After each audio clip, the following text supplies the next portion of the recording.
ছেলেরা কখনো টাকার অভাবে পরকীয়া করে না। যদি কোনো ছেলে পরকীয়ায় লিপ্ত হয়ে যায়, তাহলে বুঝে নিবেন তার ঘরের তার ওয়াইফের কাছ থেকে ভালোবাসা এবং সম্মান সে পায় না। আর এই ভালোবাসা সম্মান পাওয়ার জন্যই পরকীয়া করে বেড়ায় ছেলেরা। পরকীয়া শব্দটা নোংরা, সবাই বলে। আমিও বলি এটা নোংরা অথবা চরিত্রহীন। তবে ছেলেটা যে পরকীয়া করছে, সেও তো অন্য একটা মেয়ের সাথেই পরকীয়া করছে। তাহলে ঘরে যে বউ আছে তার কাছে কি এমন নেই যে জিনিসটা সে অন্য মেয়ের ভিতরে খুঁজতেছে? অবশ্যই ভালোবাসা আর সম্মান। এই ২ টা জিনিস পুরুষরা খুঁজে সংসারে তার ওয়াইফের কাছ থেকে, স্ত্রীর কাছ থেকে। এই ২ টা জিনিস যদি স্বয়ংসম্পূর্ণভাবে না পায়, তাহলেই ওই পুরুষটা বাহিরে অন্য একটা মেয়ের প্রেমে লিপ্ত হয়, আবদ্ধ হয়, পরকীয়া করার জন্য প্রস্তুত হয় অথবা বাধ্য হয়। তবে মেয়েরা কিন্তু একই নেশায় বা একইভাবে পরকীয়া করে।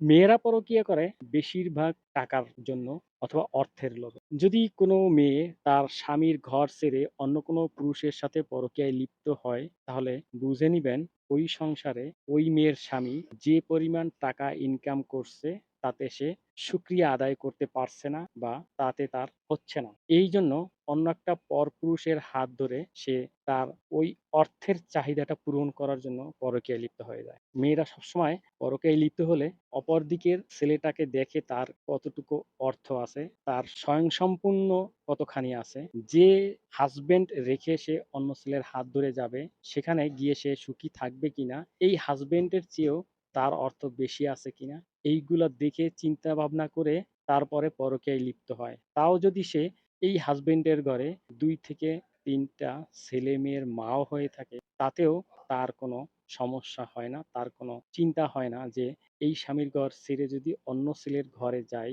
আমার এই সন্তানগুলোর কি অবস্থা হবে? এই চিন্তাটা কোনো মেয়ে কখনোই করে না। একটা পুরুষ যদি তার সংসারে ছেলে-মেয়ে জন্ম নিয়ে থাকে, তখন ওই পুরুষটা অনেকবার চিন্তা করে, আজকে যদি এই সংসার ছেড়ে অন্য কোনো সংসারে ঢুকতে চেষ্টা করি বা নতুন কোনো সংসার গড়ার চেষ্টা করি, তাহলে এই সন্তানগুলোর কি হবে? এই চিন্তাটা পুরুষরা বেশিরভাগ ক্ষেত্রে করে। এইজন্য পুরুষরা সহজে পরকীয়ায় লিপ্ত হতে চায় না। যতক্ষণ পর্যন্ত তার পিঠ দেয়াল পর্যন্ত না ঠেকে যায়। যখন একটা পুরুষের পিঠ দেয়ালে ঠেকে যায়, তখন সে নিজেকে বাঁচানোর জন্য হলেও ওই দেয়ালের ঠেকা পিঠ থেকে বিপরীত দিকে হাঁটা শুরু করে। একটা পুরুষের কষ্ট কখনোই মুখে প্রকাশ করতে পারে না। আর একটা মেয়ে কষ্ট পেলেই মুখে প্রকাশ করে, কেঁদে, চোখে প্রকাশ করে, বিভিন্নভাবে সে প্রকাশ করে হালকা হয়ে যায়। পুরুষরা সারা জীবন ওই কষ্টটা বুকের ভিতর রেখে বয়ে বেড়ায়। এটাই হলো পুরুষ আর নারীর জীবনের পার্থক্য।